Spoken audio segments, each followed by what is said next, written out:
Your face fell from below. Not from sun damage, not from collagen loss, though that's part of the aging picture. Not from gravity pulling your skin downward the way every skincare company wants you to believe. And not from a lack of facial exercises or jade rollers or gua sha stones or any of the 100 tools designed to lift, sculpt, and tighten from the surface. Those aren't wrong. They're just looking in the wrong place. Let me walk you through what I mean. Creams penetrate the epidermis and maybe the upper dermis. That's a fraction of a millimeter. The structures that hold your face in position sit far deeper than any cream can reach. Fillers add volume beneath the skin, and they do create lift, but they're replacing something that was lost. They don't address why it was lost. Facial massage, gua sha, lymphatic drainage, these move fluid and stimulate surface circulation. Useful, genuinely useful, but they're working on the top floors of a building whose foundation has shifted. Neck stretches get closer. The platysma, the SCM, the deep cervical flexors, releasing those can improve the relationship between the skull and the cervical spine. But even neck work stops short. What if the origin isn't in your face, isn't in your neck, isn't even in your upper back? Put your hand behind you right now. Reach down to the base of your spine. Feel that flat triangular bone just above your tailbone. That's your sacrum. Press gently. Try to feel whether it moves. For most people over 50, the answer is it doesn't. It's locked, rigid, fused into a position it adopted years ago and never left. That locked bone is where this investigation starts. Here's what anatomy tells us about what connects your sacrum to your face. And I need to be careful with this because the chain is more direct than it sounds. Your spinal canal contains a membrane called the dura mater. Most people hear about the dura in the context of brain surgery or spinal taps. But the dura isn't just a wrapping around the brain. It's a continuous tube. It starts at the inner surface of your sacrum, specifically at the second sacral segment, and it runs the entire length of your spinal canal, passes through the foramen magnum at the base of your skull, and becomes the lining of your cranial cavity. One unbroken membrane from pelvis to skull. Thomas Myers mapped the fascial continuity lines of the body in his Anatomy Trains work. The superficial back line is the one most people reference. It runs from the plantar fascia up over the gastroc, the hamstrings, the erector spinae, over the scalp, down to the brow. That's the line you'll find in most fascia discussions about facial structure. But that's the superficial line. The dural tube runs deeper. It's inside the canal, tension between two anchor points, the sacrum below, the cranial base above. Carla Stecco's dissection work at the University of Padua documented something most anatomy textbooks underrepresent. The deep spinal membranes don't just sit passively inside the canal. They have fascial continuity with the periosteum of the cranial bones. And the periosteum of the cranial bones serves as the deep anchor layer for the soft tissues of the face. The superficial musculoaponeurotic system, the SMAS, the layer that plastic surgeons lift during a facelift, is suspended from periosteal attachments at the zygomatic arch, the orbital rim, the mandibular border.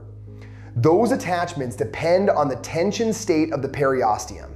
And the periosteum tension is influenced by what's happening at the cranial base, which is influenced by the dural tube, which is anchored at the sacrum. One chain, pelvis to cheekbone. So the question becomes, what happens to this chain when the sacrum locks?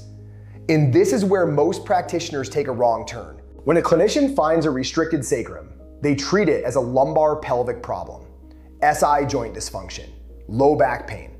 They mobilize the sacrum to restore pelvic mechanics and relieve the low back. And in that context, the treatment works well. But almost nobody looks up the chain. Nobody asks what the locked sacrum is doing to the dural tube, to the cranial base, to the periosteum, to the SMAS, to the face. The lock itself develops predictably. Your sacrum has a natural rocking motion called nutation and counternutation. Small movements, subtle but constant. When you sit for extended periods, and I mean years of sitting, the sacrum gets driven into a persistent counternutation, posterior tilt. The sacrotuberous ligaments stiffen. The sacrospinous ligaments lose their elastic recoil. The rocking motion diminishes. In many people over 50, it stops entirely. Jean-Pierre Barral, whose work on visceral and structural relationships has been influential in osteopathic and manual therapy circles, described the dural tube's response to sacral restriction as a loss of longitudinal tension. Not a tearing, not an acute injury, a slow slackening. The anchor point at the bottom stops moving, and the tube adjusts by losing its tautness. When the dural tube slackens from below, the cranial base compresses, not dramatically, fractions of a millimeter, but the periosteum responds to those fractions. Its tension state changes. In the SMAS, suspended from periosteal attachments, loses its inferior anchor. Your face doesn't fall because of gravity alone. It loses the tension that was holding it up from inside. I want to be precise about this because overstating the claim would be dishonest. The sacrum is not the only factor in facial aging. Collagen degradation, fat pad redistribution, bone remodeling, these are real insignificant. What I'm telling you is that there is an additional factor, a mechanical one, that runs from your pelvis to your face through a continuous membrane, in that this factor is almost entirely absent from the conversation about why faces change. That absence is the problem. Not because the other factors are wrong, but because ignoring this one means ignoring something you can address tonight. Now let me show you what the evidence looks like on the face itself. Everyone treats the face like a map. You chart the features, you name the landmarks, you track the changes over time. Here's where the jowl formed. Here's where the nasolabial fold deepened. Here's where the malar fat pad descended. It's a useful way to document change, but it's the wrong framework for understanding cause. A map is flat. A map is read from the surface.